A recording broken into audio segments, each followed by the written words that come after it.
Misteri. Kali ini kita akan mendengarkan kisah mistis yang dialami oleh Bang Simo. Silakan Bang Simo.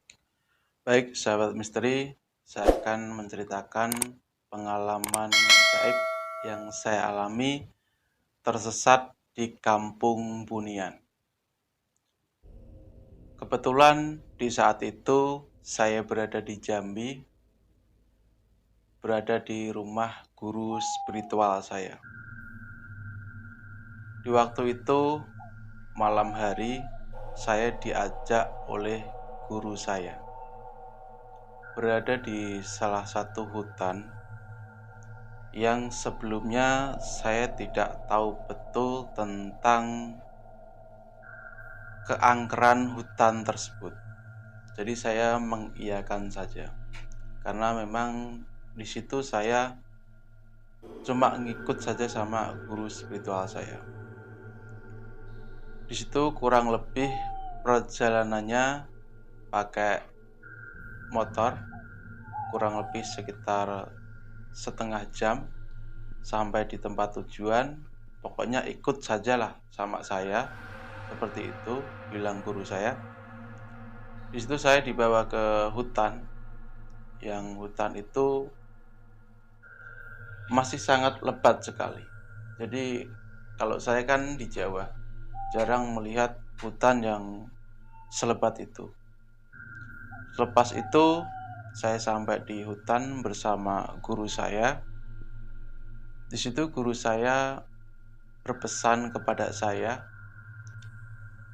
"Gini saja, Datuk Simo, kamu berada di sini kurang lebih sekitar 1 jam. Nanti kalau sudah selesai, nanti saya akan ke sini lagi." Tutur guru saya seperti itu. Saya mengiyakan saja, mungkin ada suatu hal yang memang guru saya berniat mengetes mental saya, mengetes keberanian saya. Mungkin menghadapi situasi-situasi yang saya belum tahu tempat itu. Di saat itu kurang lebih saya cuma berdiam diri saja, menenangkan batin, dan guru saya sudah pulang. Kurang lebih sekitar 30 menit. Saya keadaan mata terbuka. Saya melihat seseorang menghampiri saya. Walaupun itu tempatnya namanya di hutan ya, itu sangat gelap sekali. Namun sosok itu mampu untuk berjalan di kegelapan. Sosok itu menghampiri saya. Ya, pikir saya orang situ saja, berburu atau gimana. Saya kan nggak tahu tempatnya. Saya diajaklah oleh orang itu, diajak ke arah barat, melewati hutan lagi, diajak ke kampungnya. Sebelum saya sampai ke rumahnya, saya itu singgah sama orang yang mengajak saya itu berada di pasar. Pikir saya malam-malam kok ada pasarnya. Jadi saat itu seperti saya itu terpukau. Kalau bahasa Melayu itu terpukau, itu kalau Indonesia itu kagum gitu. Terkagum sehingga kita ngikut saja, seperti macam terhipnotis gitu. Di situ saya melihat banyak sekali orang berdagang. Namun dagangannya pun nggak seperti di pasar yang sudah modern itu. Dia hanya memakai macam kayak encek. Tahu encek? Encek itu ya paling sebesar meja dari bambu. Sepanjang saya melihat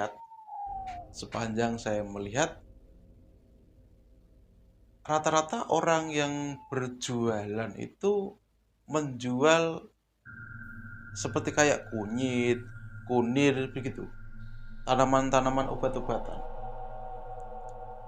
Di situ saya melihat salah satu penjual yang menurut saya sangat cantik sekali. Mungkin saat itu satu-satunya wanita yang menurut saya paling cantik yang saya lihat di situ. Rambutnya lurus panjang, bicaranya pun lemah lembut, dan kepada pelanggannya dia kan juga jual seperti orang pada umumnya yang jualan di pasar itu. Tapi agak yang membuat saya terpukau, kalau di Jambi kan ada ilmu pukau, membuat terpana. Itu di matanya itu, ini kan kalau umumnya kalau orang Indonesia ini kan warnanya hitam ya. Ya. Tapi kalau di sana itu warnanya biru. Jadi membuat saya itu kagum. Cantik sekali. Warnanya biru. Di saat itu saya diberitahu oleh yang menemani saya, yang mau mengajak saya ke rumahnya itu, ini adalah Putri Bunian Kemuning. Di Putri Bunian Kemuning. Entah kenapa, di saat saya semakin memperhatikannya, saya itu semakin tidak bisa menahan rasa. Karena saking terpukaunya saya kepada Putri Bunian Kemuning itu. Saat itu, karena saya pandang terus karena memang membuat saya terpukau, itu dia itu masuk ke macam kayak penampungan air kalau zaman dulu, semacam kayak wadah air, dia masuk ke situ. Dia orangnya pemalu kalau saya lihat. Dia masuk, saya cari dan nggak ada. Aneh, bisa nggak ada gitu. Jadi sosok Putri Bunian Kemuning itu orangnya pemalu. Dan ternyata juga waktu setelah saya selidiki, ternyata yang mengajak saya itu adalah bapaknya Putri Bunian Kemuning itu. Jadi Putri Bunian Kemuning itu bapaknya yang mengajak saya yang mau ke rumahnya tadi. Di situ memang orang sana itu mengenal orang Bunian itu mampu berjalan di tengah kegelapan, termasuk dari bapaknya Putri Bunian Kemuning. Cukup lama saya berada di pasar itu. Yang membuat saya terpana ya Putri Bunian Kemuning. Setelah itu saya melanjutkan perjalanan, diajak oleh bapaknya Putri Bunian Kemuning ini. Berada terus, saya berjalan. Di situ saya melewati sungai. Dan kalau di kota kan perumahan kan ada posnya ya, ada yang jaga ya. Di situ kampung, tapi juga ada yang jaga, kayak pos gitu. Yang jaga tapi aneh. Yang jaga itu pucat banget wajah. Pucat cuma satu. Wajahnya pucat seperti mayit. Seperti orang meninggal. Di situ pikir saya ini tidak beres. Dalam batin begitu, tidak beres. Ini macam kayak orang meninggal. Karena di situ saya timbul mulai merinding di sekujur tubuh saya.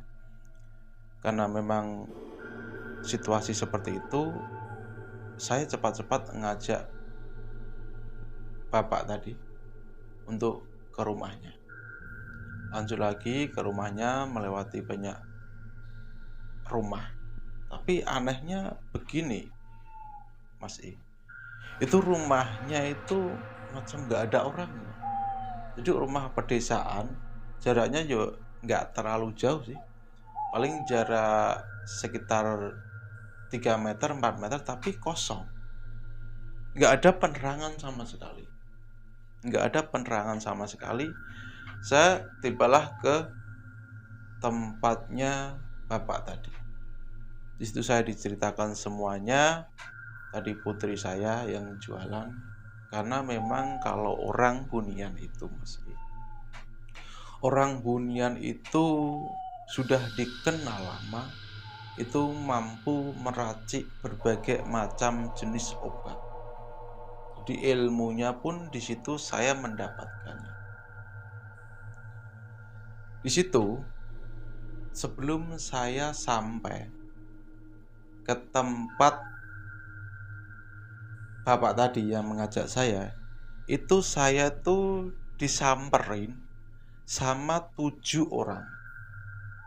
7 orang itu meminta bantuan ke saya. Saya sudah tersesat lama di sini. Sekitar kalau nggak salah, seingat saya itu 7 hari, 1 minggu. Dia minta bantuan ke saya untuk bisa keluar dari tempat itu. Jadi di situ memang tersesat di alam hunian. Di situ saya langsung sadar. Berarti ini saya berada di kampung orang hunian. Di situ saya bilang kepada dia, sabar, nanti akan saya beri kunci untuk keluar dari tempat ini. Karena di dalam pengajaran saya dari guru spiritual saya tadi, di situ dia juga pernah mengijazahkan ilmu untuk masuk ke alam hunian dan untuk keluar ke alam hunian itu seperti apa. Jadi di situ saya tenang-tenang saja. Pikir saya di situ saya mulai terbuka lagi. Oh, mungkin tujuan guru saya itu ingin memperkenalkan kampung hunian di sini. Ya saya karena tanggung saya masuk terus. Jadi rasa penasaran saya tentang kampung hunian ini masih tinggi. Jadi saya lanjutkan terus. Gampang, saya bicara kepada 7 orang tadi, gampang. Nanti akan saya keluarkan kamu dari tempat ini. Memang kalau di sini yang bapak tadi yang mengajak saya itu bicaranya pun tidak banyak. Mungkin ini kalau dia kan bicaranya nggak terlalu banyak. Mungkin itu salah satu kawan dari guru saya yang memang suruh menjemput saya supaya saya diajak berkeliling di kampung hunian. Pikir saya seperti itu, mulai kebuka lagi. Sebelum saya masuk ke rumah bapak tadi yang mengajak saya, itu saya melihat satu gua. Di dalam gua itu terdengar suara jeritan wanita minta tolong kepada yang mendengar gitu. Tanpa pikir panjang, ya saya penasaran karena suaranya ya memang jelas sekali. Saya coba dekati, dan saya melihat seperti kayak orang dibuntal kayak kepompong gitu. Dan yang heran saya lihat itu ada sosok kelelawar. Jadi manusia kelelawar, wujudnya seperti kelelawar. Dia ada taringnya, wajah-wajahnya seperti kelelawar, persis lah.